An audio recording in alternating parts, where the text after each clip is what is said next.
Olá, seja bem-vindo a mais um episódio do Talkcast Meus Voos.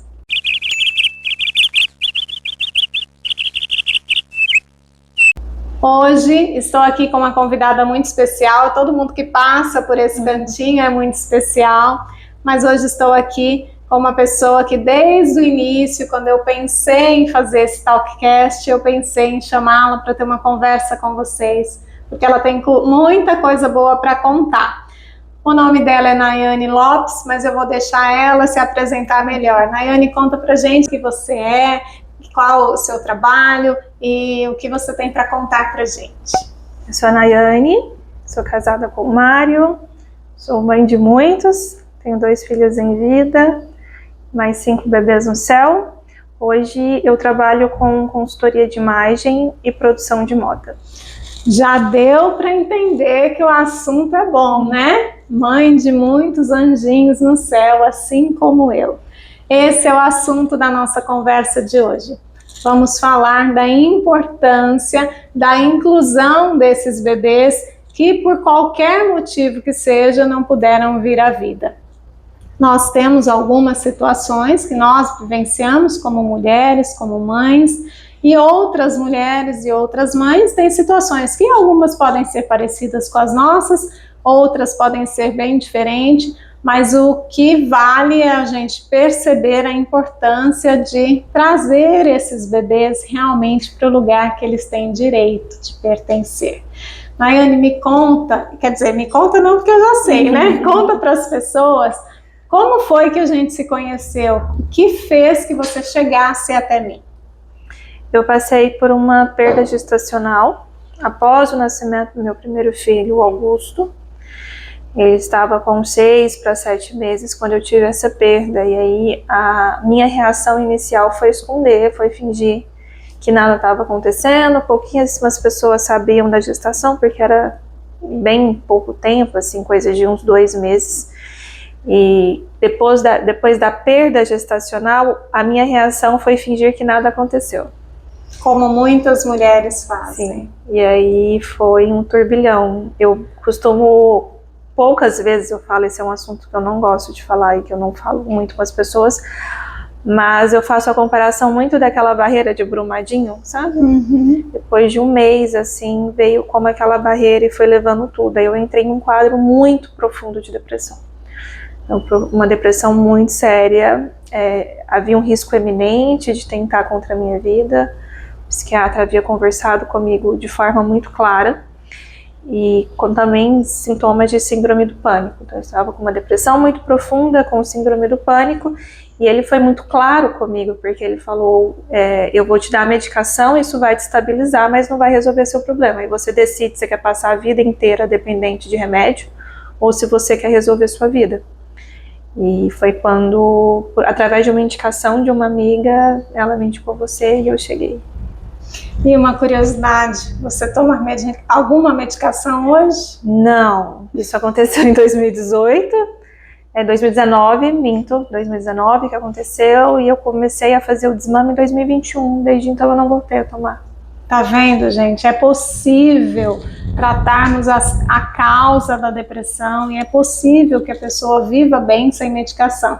Esse é um assunto que apavora muitas pessoas. Às vezes o cliente chega para mim primeiro e eu vejo que o quadro dele está sério, que ele vai precisar de medicação para conseguir estabilizar e até para que ele consiga aproveitar o processo terapêutico. Ou o contrário, às vezes ele vai para o psiquiatra, como você, vai para o psiquiatra e o psiquiatra indica para a psicoterapia, mas deixando claro que as duas coisas são importantes, né? É importante que eles estejam os dois trabalhos em paralelo. E o que mais apavora as pessoas é achar que elas nunca mais conseguirão se livrar da medicação, que vai ser uma dependência para toda a vida. E eu sempre explico isso, falo, se nós conseguirmos trabalhar a causa da sua depressão, automaticamente você vai ficar livre do remédio em algum momento. Claro que quem vai avaliar isso é sempre o psiquiatra, isso não é da minha alçada. Naiane não tirou remédio por conta própria, tem todo um processo aí, né, de desmame dessa medicação que é feito junto com o psiquiatra, que é quem acompanha essa parte, ele que tem competência para isso. mas é super possível e eu vejo isso todos os dias no meu consultório. Pessoas que vêm, a gente consegue identificar a causa da depressão, a gente trabalha essa causa e à medida que aquele assunto fica bem resolvido, que aquela dor inicial é curada, é muito possível que essa pessoa consiga lidar bem com a vida sem medicação. Bom, e você me disse que teve algumas perdas gestacionais, 5, né? No total? Foram 4 gestações, mas uma era gemelar. Nós identificamos isso no movimento sistêmico. Então, 5 bebês. 5 bebês, 4 gestações. Uma foi aí nesse momento, antes desse momento que nós nos conhecemos, e as outras foram depois. Me conta um pouquinho como no episódio passado. Se você não viu, inclusive, o episódio passado, vai lá e dá uma olhadinha. Eu conversei com uma nutricionista especialista em fertilidade, a doutora Carol, e ela falou bastante disso, né? Como preparar o corpo para a gestação, para diminuir a possibilidade de perda gestacional. E nós tocamos nesse assunto, quanto a perda gestacional é dolorida para a família, em especial para a mãe. E aí eu queria que você contasse um pouquinho como foi a sua experiência como mãe, diante de cada uma dessas perdas. É uma dor que não passa. Você aprende a concordar e aceitar e agradecer com muita... É um processo longo, sabe? Porque eu me recordo de cada um deles. E ao mesmo tempo é um luto que não tem rosto. Um luto que não tem rosto. Olha como isso é forte.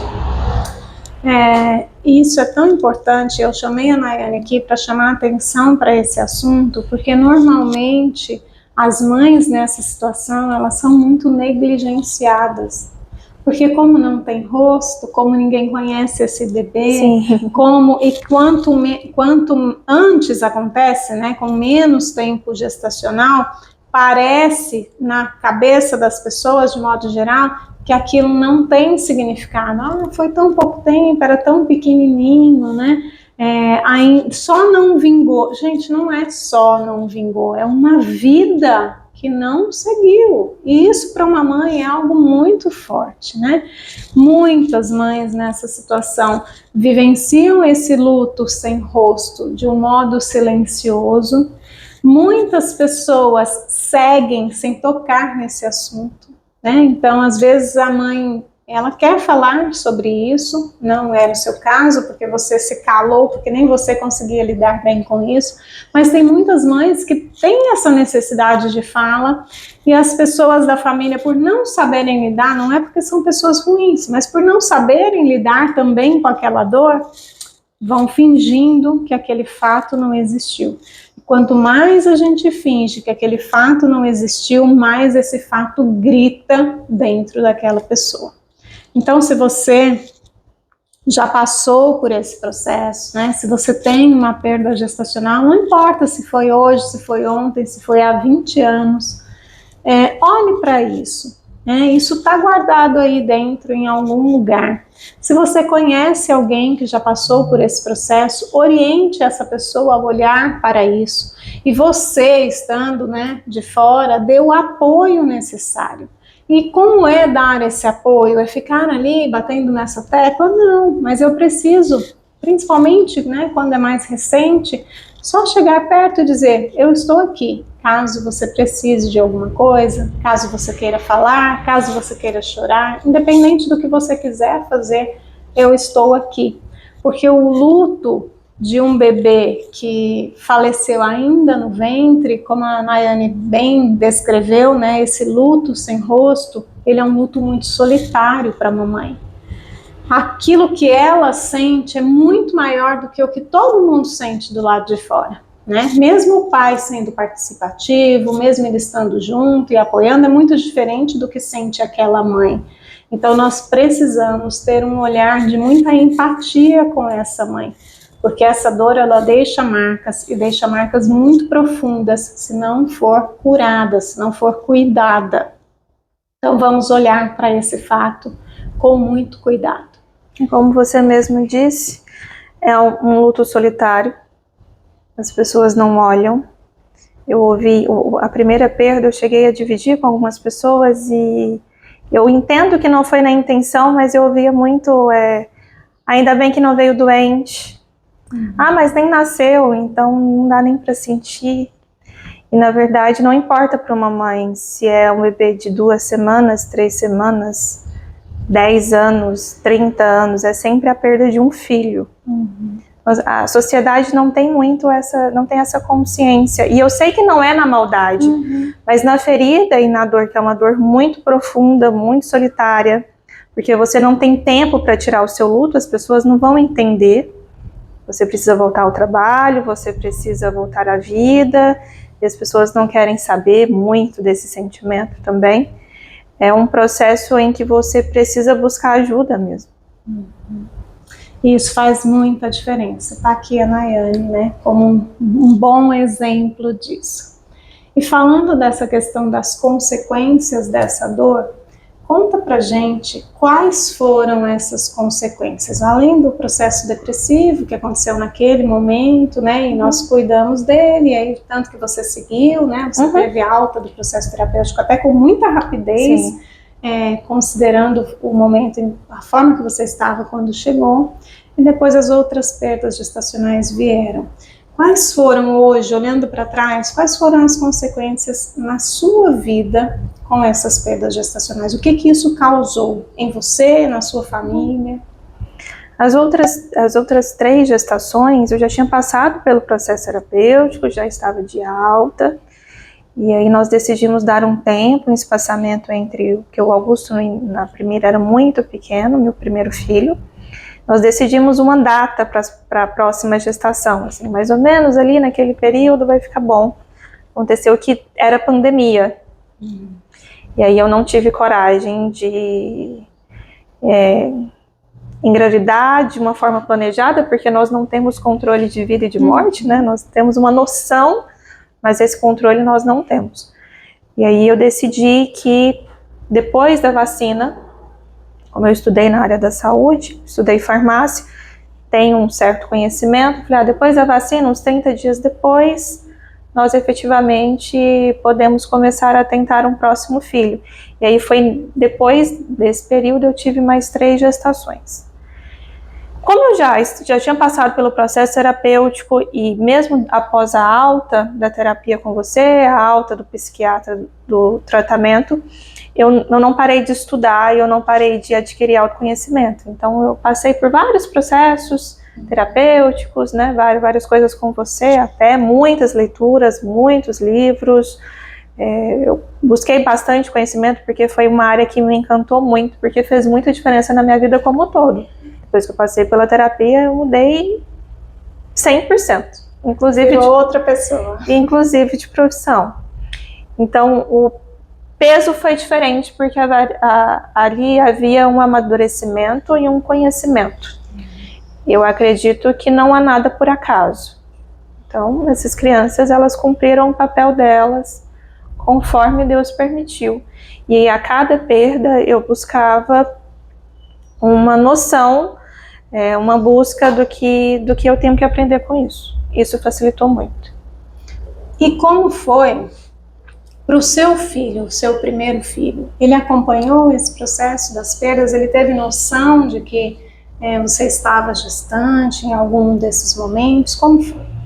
A quarta gestação, na verdade, ele soube, porque essa avançou um tempo maior. Então eu perdi com 11 semanas. E umas 2 semanas antes eu havia contado para ele, ele ficou muito feliz, ele ficou muito radiante com a notícia de um irmão e expliquei para ele que nós estávamos esperando para contar para as pessoas, então ele não comentou com ninguém.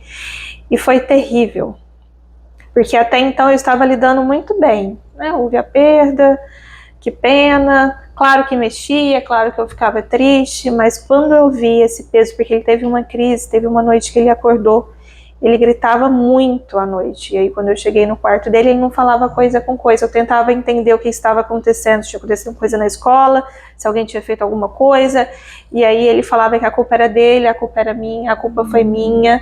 Eu, que culpa, meu filho? Ele falou assim, meu irmão morreu e a culpa é minha, e aquilo acabou comigo. Até então eu estava lidando muito bem. É como eu falei com meu marido, eu falei, eu sou adulta, eu consigo lidar com as dores, eu vou atrás, mas a dor dele mexeu muito comigo.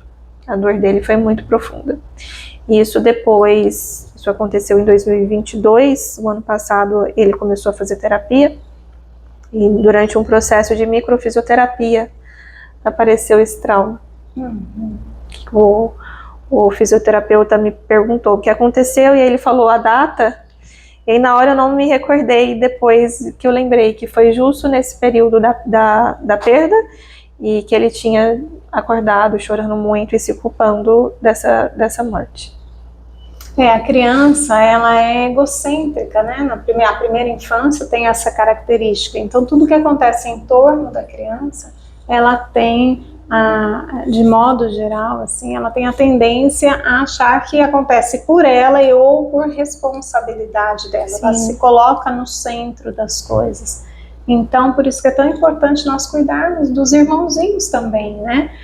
A perda gestacional, ela é, infelizmente, um assunto muito negligenciado, inclusive por profissionais, né? Por profissionais da saúde. Hoje nós temos aí, graças a Deus, o que a gente chama de pré-natal psicológico, né? Tem aí vários profissionais da psicologia que estão realmente se preparando para trabalhar com essa fase da vida, e não só com cuidado com a mãe, mas com cuidado com a família como um todo, e isso é de extrema importância para que esse fato deixe marcas menores possível, porque não tem como nós evitarmos isso, né? É um fato, é uma experiência, é uma dor, como você disse, né? De modo geral, as pessoas que, quando engravidam de modo planejado, consciente, elas esperam que essa gestação siga em frente e que finalize segurando esse bebê no colo, né?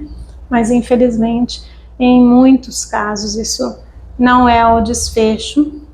E aí frisando novamente a importância de nós cuidarmos, inclusive, da saúde da mãe, né, e do pai, para que isso aconteça em menor grau. Então, dê uma olhadinha lá nas dicas da doutora Carol, que isso ajuda muito também, tá? Bom, e aí você, como você mesma disse, você ficou indo e vindo, porque você nunca mais saiu completamente. Você não ficou no processo terapêutico esse sistematizado, de vir toda semana e tudo, mas você vinha muito, participava muito das técnicas, né, dos encontros e tudo. Quais dessas técnicas te ajudaram a lidar melhor com todas essas situações? Não só as situações das perdas gestacionais, mas as situações da vida de modo geral. O movimento sistêmico, ele foi importante em um grau, mas de longe de desenvolvimento humano, a técnica do renascimento.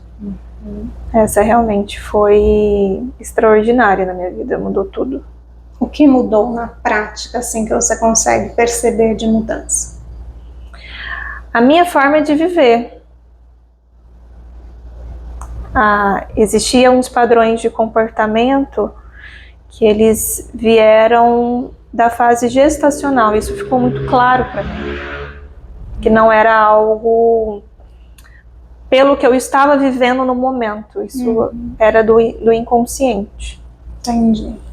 É como se você tivesse, como não? Você entrou em ressonância com o seu período gestacional, quando você estava sendo gestada, e isso influenciava na forma com que você gestava e com a forma com que você vivia, é isso? Isso eu ainda vou além, porque não só a minha fase gestacional hoje, com o conhecimento que eu tenho, eu sei que eu entrei também em consonância com traumas da minha mãe e da minha avó, por exemplo. Hoje a epigenética tem mostrado muito quantos traumas familiares, né? Tem provado, porque mostrado a gente já sabia, já está aí a amostra há muito tempo, mas a epigenética está conseguindo comprovar o quanto esses traumas dos nossos ancestrais, eles atuam na nossa vida. E esses dias, inclusive, eu vi um estudo, um novo estudo que saiu, que mostra que quando uma pessoa passa por um trauma, esse trauma, independente da fase da vida, esse trauma, ele vai mudar as células. Então, por exemplo, nós mulheres, quando passamos por uma situação de trauma, nós já temos os nossos óvulos ali, desde o momento em que nós somos gestadas, né? Então, a alteração acontece inclusive nos ossos óvulos. As marcas daquele trauma, essas marcas, elas ficam nos nossos óvulos e elas, inclusive, acontece isso com os homens também. Claro que a produção de espermatozoide é muito diferente do que o nosso é a produção dos óvulos, mas como esses espermatozoides serão produzidos, também depende de outras células que estão marcadas pelas situações que nós vivenciamos. Então, é como se a hora que esse óvulo se encontre, a hora que esse espermatozoide se encontre, eles trazem neles, ali gravado, as características, tanto positivas como negativas, e as experiências positivas e negativas também, que aquela mãe, que aquele pai passaram, e que está gravado ali a situação que inclusive os seus familiares passaram. Então isso é muito forte e cada dia eu tenho percebido com mais força esse movimento, né? Do quanto nós carregamos as situações que nem foram vivenciadas conosco mesmo. Eu mesmo já tive várias experiências assim, né? Porque quanto mais eu estudo, eu também passo pelas técnicas, cada vez que eu me aventuro a estudar cada uma delas. E eu já experimentei situações assim, né? Uma situação, por exemplo, em que o medo que eu tinha a ver com uma situação que a minha avó tinha passado em relação ao meu pai, ali ela como mãe, e isso refletia num medo que eu tinha em relação às minhas filhas. Aquele medo não era meu, era o medo da minha avó, que chegou até mim através dessa genética que nós carregamos. Então nós não carregamos na genética somente a cor dos olhos, do cabelo, a altura que a gente vai ter. A gente traz também essas situações traumáticas.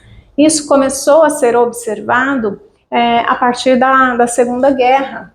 Percebeu-se que os descendentes daqueles soldados, eles tinham mais pesadelos, eles desenvolviam depressão, síndrome do pânico, ansiedade, eles tinham dificuldade para dormir, eles tinham medos que eles não conseguiam identificar de onde vinham. E aí, ao observar essa segunda geração, que eles não tinham ido para a guerra, eles não tinham ficado em combate nem nada, foi se verificado que eram as mesmas sensações que os pais que estavam lá na guerra vivenciavam por situações reais, por estarem em combate, por estarem com a vida em risco, enfim. E aquilo, então, foi replicado na geração seguinte e possivelmente nas outras também, enquanto isso não foi tratado. Então é muito importante que a gente olhe para os padrões da nossa família, né? O como a nossa família lida com as questões, os traumas que os nossos antepassados vivenciaram, para que a gente possa cuidar disso na gente e, consequentemente, deixar os nossos filhos cada vez mais livres para isso, né? E hoje temos aí o Augusto. Augusto está com 6 anos? 6 anos. Augusto com 6 anos e a Elisa está com 11 meses. 11 meses. E quero que você conte um pouquinho sobre a Elisa. A Elisa é uma menina que já nasceu renascida, né? Conta um pouquinho aí para as pessoas desse processo. Eu comecei a fazer renascimento, o Augusto tinha 3 anos. Ali eu percebi que eu tinha entrado em consonância com os sentimentos da minha mãe e de quando ela descobriu a minha gestação, porque não condizia a minha reação, o planejamento que nós tínhamos em relação à gestação com o meu comportamento. Eu só entendi 3 anos depois, quando eu passei pela técnica. Ali eu percebi que o Augusto precisava renascer. Em algum momento eu teria que fazer o renascimento dele. E nós fizemos o ano passado, foi extraordinário o desenvolvimento dele depois, o comportamento dele, a forma dele agir mudou muito para melhor. E aí, grávida da Elisa em 2023, é isso. Bem no inicinho, assim, ninguém sabia que eu estava grávida além do meu esposo. Eu passei por um renascimento com você. E aí ela estava na barriga, ela renasceu dentro da barriga. E eu falo que ela nasceu pronta para viver. É incrível ver, assim, ela é muito destemida. Ela é completamente livre de qualquer amarra. Isso é muito bonito de ver, assim, é muito gratificante. Os frutos não mentem. Então vale a pena, assim, todo esse processo, todo esse esforço, estudar, o passar pelas técnicas, que não é gostoso. Nem sempre, né? Não é gostosinho passar pelas técnicas, mas é lindo ver os frutos deles, assim, realmente, e os frutos não mentem. É verdade. E é muito interessante, porque quando a Elisa chegou aqui no colo da Nayane e do Mário, pela primeira vez aqui no Espaço Beija-Flor já, ela tinha, se eu não me engano, 3 meses, e eles vieram para um atendimento para o Augusto e trouxeram a Elisa, e como o atendimento não era comigo, eu fiquei com ela, e se vocês vissem, assim, o quanto ela literalmente me reconhecia, ela reconhecia a minha voz. Sim.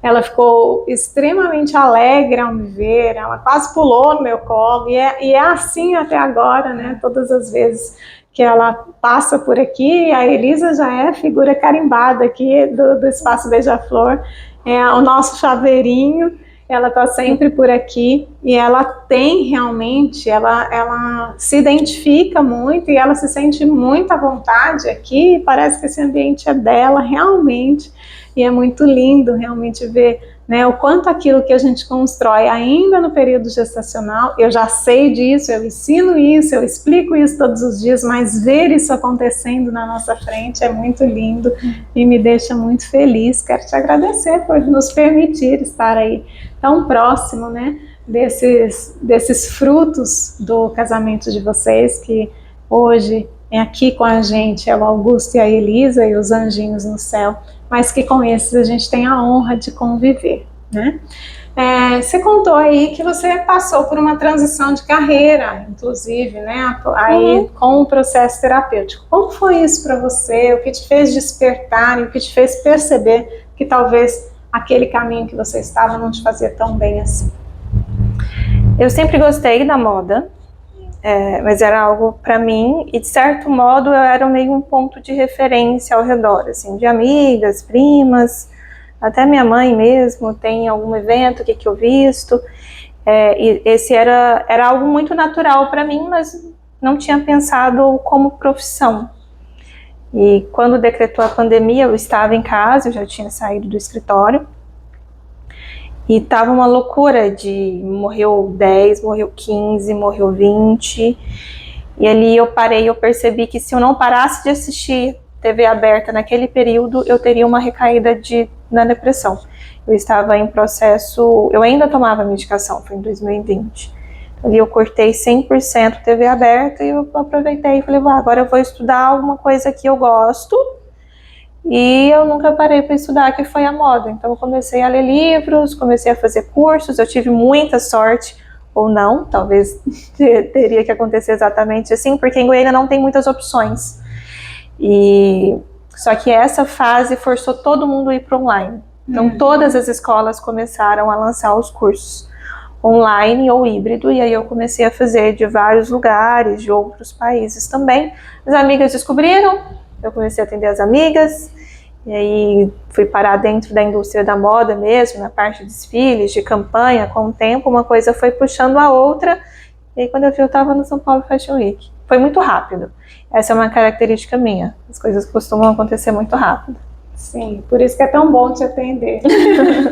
Eu sempre falo isso para a Nayane, atender a Nayane é muito bom, porque ela não demora a entender o que precisa ser feito e a fazer. Né, do tipo missão dada, missão cumprida. Então é sempre muito gratificante, porque você vê a coisa render e ela acontece com facilidade. Não que não seja dolorido, não que ela não enfrente barreiras, não que ela não enfrente as dores, mas ela está sempre muito disposta a enfrentar. Tem que fazer? Então vamos lá, é isso que vai melhorar? É isso que vai resolver? Então eu vou fazer. E aí ela vai, faz, e tem os melhores resultados, e aquilo na prática da vida dela começa a acontecer com muita facilidade, e claro, deixa a terapeuta babando, né?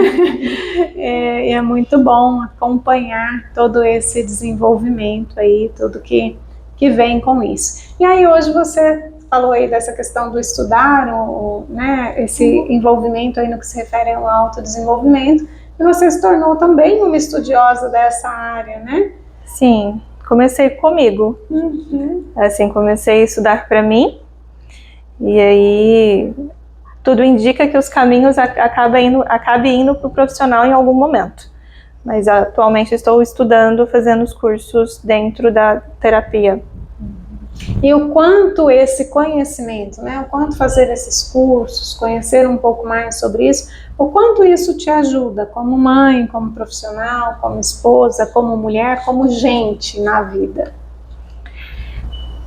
Como você disse, quando eu tenho o caminho, eu não demoro a ir, porque eu não tenho medo de sentir desconforto e dor. Então, passar por esse conhecimento, você precisa estar disposta a desvendar e a descobrir as suas dores e os seus traumas mais profundos. Talvez dores e traumas, talvez não, em algum momento você vai chegar lá. Na verdade, quando você chegar lá mesmo, começar a fundo, você começa a ir a dores e traumas de ancestralidade. Esse não é um movimento fácil, mas te dá uma outra perspectiva de vida. Você entende qual que é o seu lugar, qual que é o seu papel, você entende comportamentos que você tem, não sabia de onde.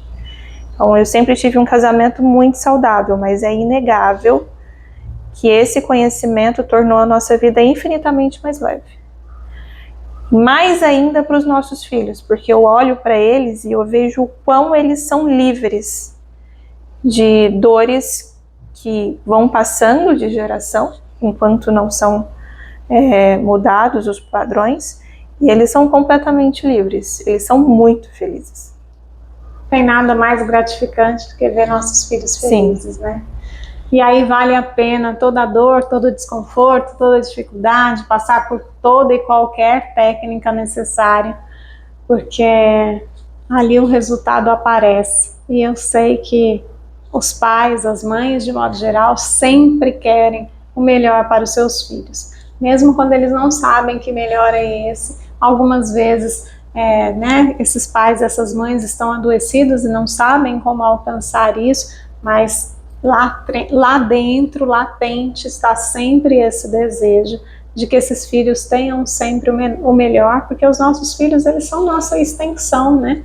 Um filho é 50% pai, 50% a mãe, e não tem nada mais gratificante do que ver os nossos frutos felizes produzindo com leveza, né? O que a gente busca, o objetivo do meu trabalho é sempre que as pessoas vivam com leveza, que elas vivam com alegria, se sentindo livres, sabe, dessas amarras todas que os traumas nos trazem.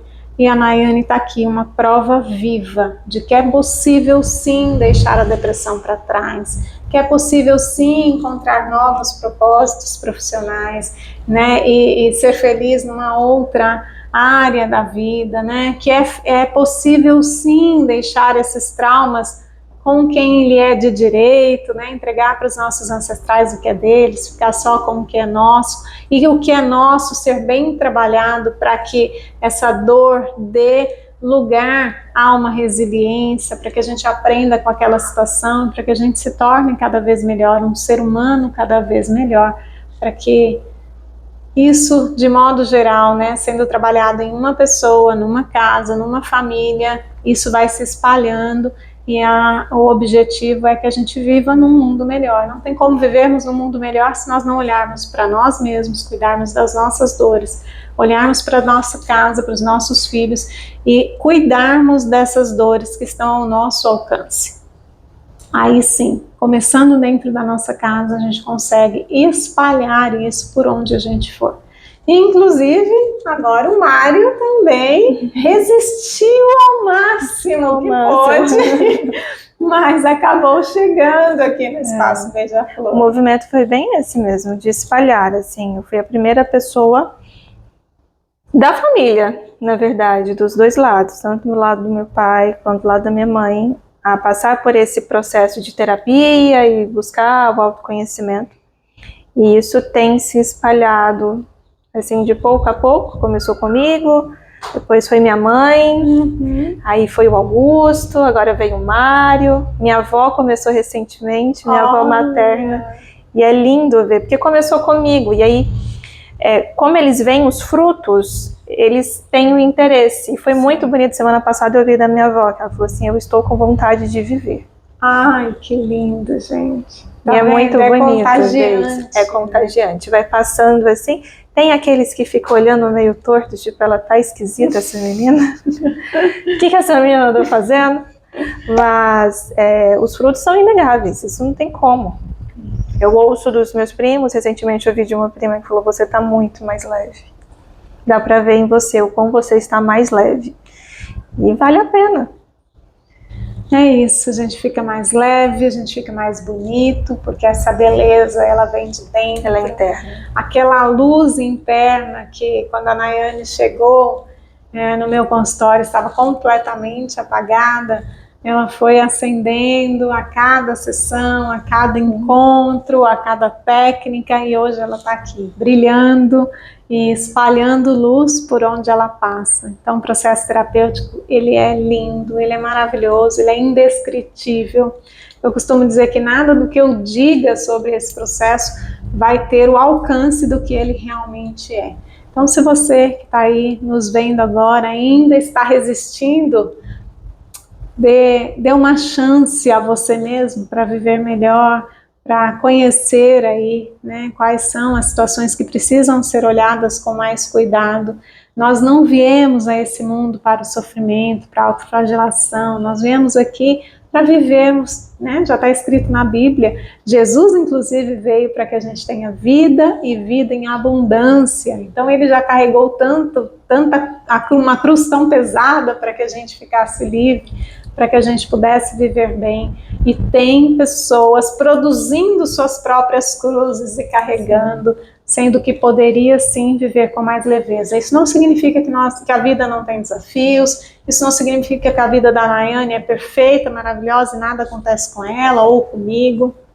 Não é assim. Enquanto estamos vivendo, temos desafios, mas a forma com que a gente lida com os desafios muda muito. O olhar que nós temos para a vida a partir desses processos faz com que a vida se torne, sim, muito mais leve. E o peso que é meu, ele não é exageradamente pesado. É um peso que eu dou conta de carregar, que eu dou conta de lidar, né? Então, olhar para esses aspectos, com certeza, faz a vida muito melhor. Nayane, vou te deixar livre agora para finalizar como você quiser aí, se alguma coisa a gente ainda não falou, algo que você queira destacar, fique à vontade, esse espaço é seu e leve aí a mensagem que você quiser para essas pessoas que estão nos assistindo. Eu agradeço a oportunidade, é sempre um prazer. O prazer é todo meu, sempre. Para quem está assistindo, o que eu posso dizer para você é tenha coragem. Coragem para fazer por você o que ninguém pode. Nós somos corpo, mente e espírito. Temos o costume de olhar para o corpo, para a saúde física, para as questões físicas, mas a mente ela é muito negligenciada. E não adianta ter o corpo belíssimo, a saúde física em dia, não adianta ter dinheiro em abundância, não adianta se você não tem a sua mente no lugar. E isso ninguém pode fazer por você. Então o que eu desejo para você é que você tenha coragem de enfrentar, porque a vida torna-se muito mais leve. É possível ter leveza na vida, é possível ser feliz, é possível ter uma família de verdade e com muita leveza. E é possível mudar os padrões, né? Eu lembro sempre de você falar desses padrões familiares no que se refere a casamento, a filhos, e como é lindo ver a sua família. É uma escolha nossa diária fazer dar certo. E é muito possível, assim. E é lindo os frutos. Que bom. Muitíssimo obrigada pela oportunidade de ter você aqui, de contar essa história para as pessoas. Eu escolhi pessoas que pudessem inspirar outras pessoas a serem melhor, a fazerem o que precisa ser feito. E eu não podia deixar você de fora disso, porque você é um exemplo de superação, de resiliência, de vontade de fazer valer a pena. Então, eu fico aqui, ó, toda babando, né, e muito feliz em ver os resultados acontecendo. É isso que faz o meu trabalho valer a pena. Obrigada por todo o seu desenvolvimento, obrigada pela confiança de sempre e obrigada por hoje também. A honra é toda minha. E você continue aí acompanhando o nosso Talkcast. Se não viu os episódios anteriores, vai lá, dê uma olhadinha, se inscreve no canal, ativa aí o sininho para você não perder nenhum vídeo novo. E toda quarta-feira lançamos aqui mais um episódio. Grande beijo, obrigada pela companhia e até a próxima. Tchau, tchau.